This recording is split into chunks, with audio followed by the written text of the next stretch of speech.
OBC minority के लोगों को दंगों से दूर रहें, धार्मिक उन्माद वाले प्रोग्राम से बिल्कुल दूरी बना लें, अंधविश्वास पाखंडवाद से दूरी बना लें। 98% है और बहुत सारे हैं को ऐसे जिनको यही नहीं पता उन्होंने जुर्म क्या किया, झूठे केस बना के जेल में डाल दिया।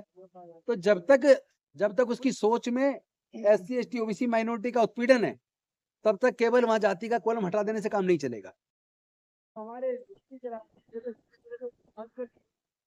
एजुकेशन का रास्ता खुला था, शिक्षा को महंगा करके उन्होंने हमसे शिक्षा छीन ली।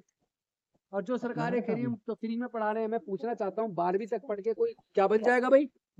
और हायर एजुकेशन की फीस इतनी ज्यादा है, पैसे के अभाव में बहुजन समाज के SC ST OBC माइनॉरिटी के 98% लोग पैसे के अभाव में पढ़ाई छोड़ने को मजबूर हैं। ये बात समझ में आनी चाहिए। किसी भी सत्ता में चले जाओ, MP बन जाओ, MLA बन जाओ, मंत्री बन जाओ, क्या कर लोगे आप? जब तक आप विचार से परिपक्व नहीं हो, जब तक आप ये नहीं जानते आपका असली दुश्मन कौन है। असली दुश्मन आपका मनुस्मृति और मनुस्मृति की मनुवादी विचारधारा है। और जब आप उस मनुस्मृति वाली मनुवादी विचारधारा को मजबूत करेंगे, तब आपका शोषण जारी रहेगा। कोई दुनिया की ताकत बचा नहीं सकती। आप चाहे MP बन जाए, MLA बन जाए, मंत्री बन जाए, चाहे मुख्यमंत्री बन जाए, गौतम साहब समाधान नहीं है वहाँ। गौतम साहब एक सवाल, आप इतनी ज्ञान की बातें कर रहे हैं, गुलामगिरी, मनुस्मृति, और आप कांग्रेस में हैं और दलित को जागृत कर रहे हैं कई वर्षों से, तो आपको तो आजकल दलित लोगों से बहुत गालियां पड़ रही है सोशल मीडिया। कोई बात नहीं, मुझे जब गाली पड़ती है ना तो मैं खुशी महसूस करता हूँ। मुझे लगता है इसका मतलब मैं कुछ काम कर रहा हूँ।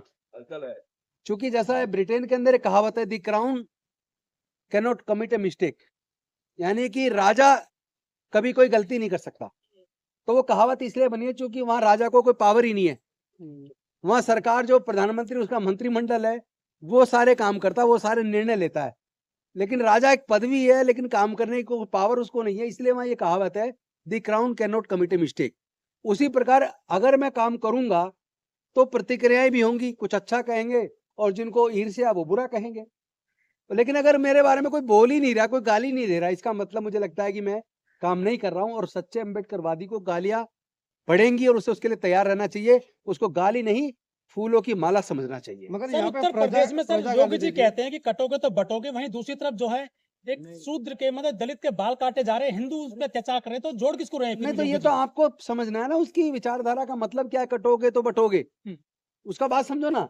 वो आपको समझा रहा है कि बहुजन समाज के लोगों, अगर तुम आपस में कटे रहोगे, बटो रहोगे, तो पिटोगे भी और तुम्हारा मुंडन भी होगा जबरदस्ती। लेकिन शोभा यात्राओं में पत्थर भी बरसाए जा रहे हैं सर दूसरी तरफ।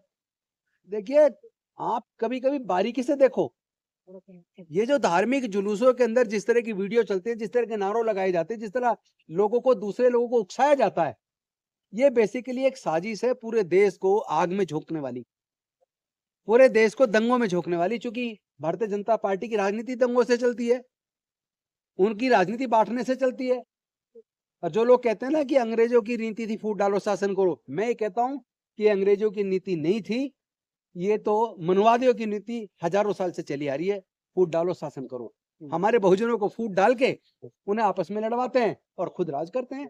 देश के सारे संसाधनों पे 90% संसाधनों पे 10% का कब्जा है। तो ये बात हमें समझ में नहीं आ रही क्या? शोभा यात्रा में जब सारे सरकारी संस्थान प्राइवेटाइज हो जाएंगे, तो आपका जो थोड़ा बहुत रिजर्वेशन से नौकरी मिलती थी, जिससे मिडिल क्लास बना था, जो चंदा देके जिसने बहुजन समाज की पार्टियां भी बनाई, सामाजिक संस्थाएं भी चलाई, वो चंदा देने वाला मिडिल क्लास ही नहीं बचेगा, वो खत्म हो जाएगा जब नौकरियां नहीं होंगी। तो इतना पैसा नहीं है कि व्यापार कर ले, और ना व्यापार करने की लोगों ने हिम्मत दिखाई है। तो ऐसे में हमें समझना पड़ेगा, एजुकेशन और रिजर्वेशन 2 हथियार थे जिसने इस बहुजन समाज को ताकत दी, और आज दोनों हथियार उन्होंने छीन लिए हैं। इस बार जो है कोई दलित पिछड़ा नहीं, शोभा यात्रा में एक ब्राह्मण की मृत्यु हुई है सर, लोग कह रहे हैं कि बहुत बुरा हुआ है, एक ब्राह्मण मारा भाई गया। आप ये देखो ना, जब दलित मरता है, पिछड़ा मरता है, आदिवासी मरता है, वंचित समाज का आदमी मरता है, उसमें शोर नहीं मचता। उसके घर मुख्यमंत्री नहीं जाता। मुख्यमंत्री भी तब जाता है जब किसी अपर कास्ट की हत्या होती है, चाहे वो राजस्थान का मसला हो, वहां पे मुख्यमंत्री गए, इधर 50 लाख का मुआवजा दिया था। लेकिन जब दलित की हत्या हुई तो एक जगह एक तरफ 50 लाख दे रहे हैं और दलित की हो रही तो 10 लाख दे रहे हैं। चाहे पार्टी कोई भी हो, जो अन्याय करेगी, जो बहुजन समाज को न्याय नहीं देगी, उसका खत्म होना तय, आज नहीं तो कल।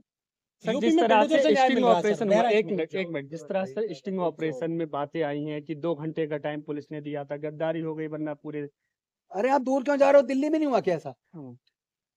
दिल्ली में भी तो हुआ 2020 में, दिल्ली में दंगे हुए, किसने कराए? किसने कराए उसकी जांच कर लो, पता लग जाएगा। तो क्या सर ये पूरा आजकल तो सत्ता ही उससे मिल रही है उन्हें, हम्म। उनकी राजनीति उसी के इर्द गिर्द है। आपस में लड़वाओ, धर्म के नाम पे दंगे करवाओ, जाति के नाम पे बांटो और फिर राज करो। पिटोगे भी तुम, मरोगे भी तुम, मारने वाले भी तुम, जेल जाने वाले भी तुम, और उसके बाद वकील करके पूरी जिंदगी बच्चे के लिए माँ बाप लड़ते रहेंगे, पूरी प्रॉपर्टी बिक जाएगी, बर्बाद होने वाले भी तुम। तो ये बात समझ आनी चाहिए ना SC ST OBC माइनॉरिटी के लोगों को, दंगों से दूर रहें, धार्मिक उन्माद वाले प्रोग्राम से बिल्कुल दूरी बना लें, अंधविश्वास पाखंडवाद से दूरी बना लें, वरना आप डॉक्टर बाबा साहब अम्बेडकर के साथ गद्दारी कर रहे हो, आप फुले साहब अम्बेडकर की विचारधारा के साथ गद्दारी कर रहे हो, और गद्दारी केवल उनके साथ नहीं है, अपने खुद के परिवार के साथ, अपने साथ भी गद्दारी कर रहे हो। सर ये जो तमाम जाति का लोग कॉलम हटाया गया है जेल से, इस पे आप क्या कहना चाहेंगे सर? केवल हटाने से काम नहीं चलेगा, जितने जेल के अंदर लोग हैं सर्वे कर लीजिए, SC ST OBC माइनॉरिटी के लोग 98% हैं, और बहुत सारे हैं कोई ऐसे जिनको यही नहीं पता उन्होंने जुर्म क्या किया, झूठे केस बना के जेल में डाल दिया। तो जब तक पुलिस प्रशासन की सोच समतावादी न्यायवादी नहीं होगी, जब तक उसकी सोच में SC ST OBC माइनॉरिटी का उत्पीड़न है, तब तक केवल वहां जाति का कॉलम हटा देने से काम नहीं चलेगा। शुक्रिया।